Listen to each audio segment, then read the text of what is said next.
Welcome back. Grab a cup of coffee or tea, settle into your favorite chair, and let's spend a little bit of time together today. In our video today, I want to talk about Hansel and Gretel. And many people remember the gingerbread house, the candy, the witch, and the oven. But I think the real villain of the story isn't the witch, but fear. And if we're honest, fear is still leading many adults into their own candy houses every single day. Welcome to Incandescent Voltage Luminous Being. My name is Tiffany, and I am a functional medicine board certified health coach and have been since 2017. Everything shared on this channel is intended for educational and reflective purposes only and is not medical advice. You are the keeper of your own current. So please seek out medical or mental health support whenever you need it. In the story, Hansel and Gretel are children, not teenagers, not adults, but children.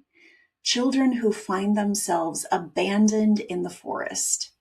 Whether their father intended to hurt them or not doesn't really matter from the perspective of a child. What matters is how it felt. And honestly, it was probably pretty terrifying. Imagine for a moment being young, hungry, uncertain. Wait a minute, am I describing Gen X kids? And suddenly realizing that people responsible for protecting you are gone. No map, no plan, no idea of what comes next, just fear.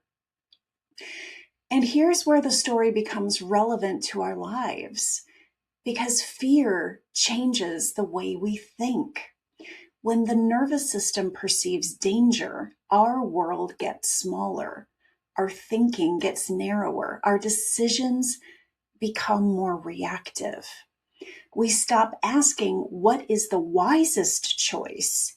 And we start asking, how do I make this feeling stop? The question has led human beings into more trouble than almost any other. How do I make this feeling stop? The loneliness, the uncertainty, the rejection, the overwhelm, the grief, the fear. When fear takes over, relief starts looking like wisdom. And that's exactly what happened to Hansel and Gretel. Then they find it, the candy house, a house made entirely of comfort and pleasure and relief. To frightened children, it looked like salvation. But it wasn't salvation, it was a trap. And before we laugh at them, let's be honest. How many candy houses have we walked into? Not because we were foolish, but because we were afraid. Sometimes the candy house is impulse shopping. Sometimes it's emotional eating. Sometimes it's either staying in a relationship or getting into a relationship that we know deep down isn't healthy. Sometimes it's a miracle cure promising to solve every problem overnight. Sometimes it's a credit card. Sometimes it's a bottle. It could be scrolling social media for 3 hours because we just don't want to sit in the quiet with our own thoughts. The candy house is anything that whispers, "Come here, I can make this feeling disappear." The problem is that quick relief often is extremely different from safety. This is where emotional maturity enters the story. Children are supposed to be emotionally immature. Hansel and Gretel were children. The challenge is that many adults were never taught the skills necessary to move beyond emotional childhood. I certainly wasn't. Not because they're lazy, not because they're broken, but because there was no one to show them how. Many of us grew up believing that emotions were problems to eliminate rather than experiences to navigate. So when discomfort appears, we panic, we react, we grasp for relief. We try everything in our power to make the feeling go away. Emotional maturity is not the absence of emotion. It's the ability to feel fear without handing fear the keys to the car.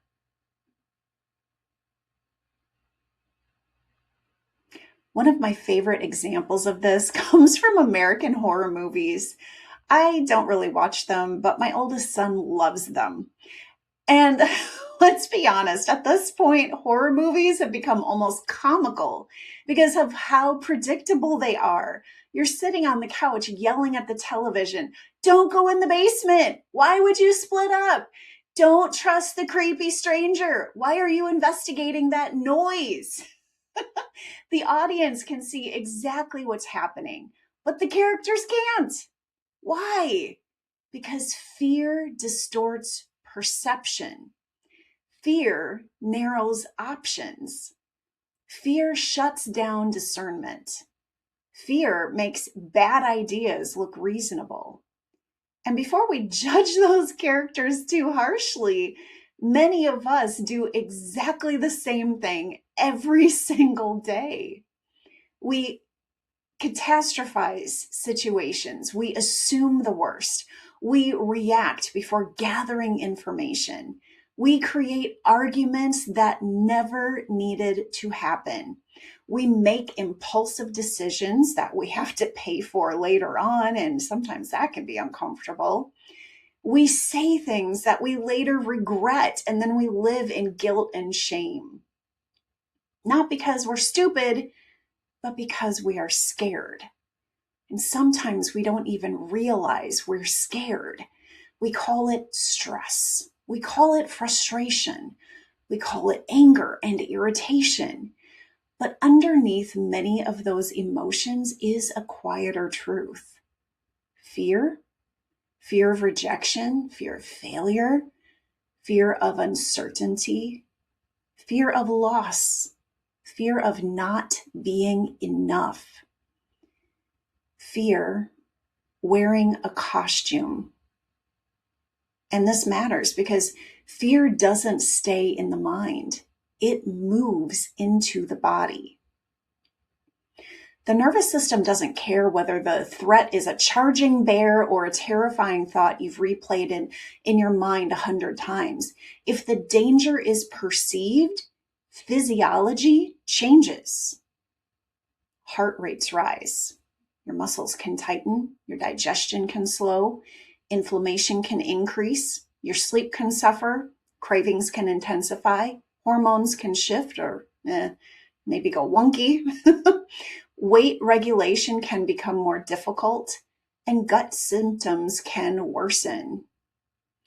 This is one of the reasons I spend so much time teaching nervous system literacy, because many people are unknowingly creating additional stress inside their own bodies. Consider something as simple as folded towels. Let's say that someone helps around the house. They wash the towels, they dry the towels, they fold the towels, but they don't fold them the way you would. And objectively, nothing dangerous has happened. The towels are folded. The house is standing. Everybody is safe. And yet suddenly irritation rises, maybe anger, maybe frustration, maybe screaming, yelling, an argument, putting the other person on the defensive. And why? Because over time, we train our brains and nervous system to attach meaning to sometimes insignificant situations. This isn't right. This isn't how it should be. This feels out of control. And what could have been resolved with a simple thank you becomes a stress response. The issue was not the towels. The issue was the story we created ourselves. And this is where I think yin and yang can offer some profound wisdom. Many people respond to fear with excess yang energy. They push harder, control more, micromanage, force outcomes, demand certainty, and try to dominate not only situations but other people. But emotional maturity often looks surprisingly like yin energy, because emotional maturity will pause and observe and breathe and listen and receive and allow and wait. Not because yin energy is passive, but because yin energy and emotional maturity is wise. We understand that a dysregulated nervous system rarely produces clear decisions. There is plenty of research on this. Sometimes the most powerful thing we can do is create enough space for our nervous system to settle before we act. The more regulated we become, the less likely we are to mistake relief for wisdom. And that brings us back to Hansel and Gretel. I don't think they were foolish children. I think they were frightened children. And frightened people make desperate decisions. The lesson of this fairy tale isn't perfection, it's discernment. It's learning to recognize when fear is speaking. It's learning to ask, am I moving toward wisdom, or am I simply trying to escape discomfort? Because not every candy house is made of sugar. Sometimes it's an argument, a purchase. Sometimes it's a relationship. It could be a promise of quick relief. It could be a decision made from panic instead of from peace. And I think perhaps the greatest sign of emotional maturity is this. We stop asking, how do I make this feeling disappear? And we start asking, what is the next wisest step? The witch wasn't the candy house. The witch wasn't even the forest. The real witch was fear itself. Fear distorted perception. Fear disguised danger as safety. Fear convinced frightened children that relief and rescue were the same thing. And fear still does that today. But the good news is that fear doesn't have to make your decisions. With awareness, regulation, practice, and patience, we can learn to recognize the voice without obeying it. We can become the calm adult that the frightened child inside of us always needed. And when that happens, something remarkable occurs. The forest becomes less frightening.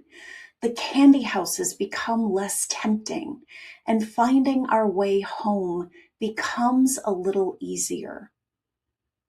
Until next time, remember, your nervous system is not your enemy. Your body is not betraying you. And wisdom grows in the pause between fear and action. Before we close, I want to share that tomorrow in the community tab, I'm going to share some reflective questions there for you. You can use those for contemplation or journaling, or if you have an upcoming appointment with a therapist or counselor, you can have a deeper conversation with those questions if that is something that feels supportive to you. Remember, you don't have to have immediate answers, because sometimes healing starts just in making space for the questions themselves. Thank you for choosing to spend this time with me today, luminous being. I want to really encourage you to remember that these conversations are not about perfection, but rather about coming in closer to ourselves, learning to listen to our bodies more honestly with curiosity, compassion, and clarity. And if this episode supported you in some way, please leave a comment below, like, subscribe, and maybe share this video with someone else who might need these words today. And if you'd like to go deeper, I invite you to explore my free 5-day email course linked below.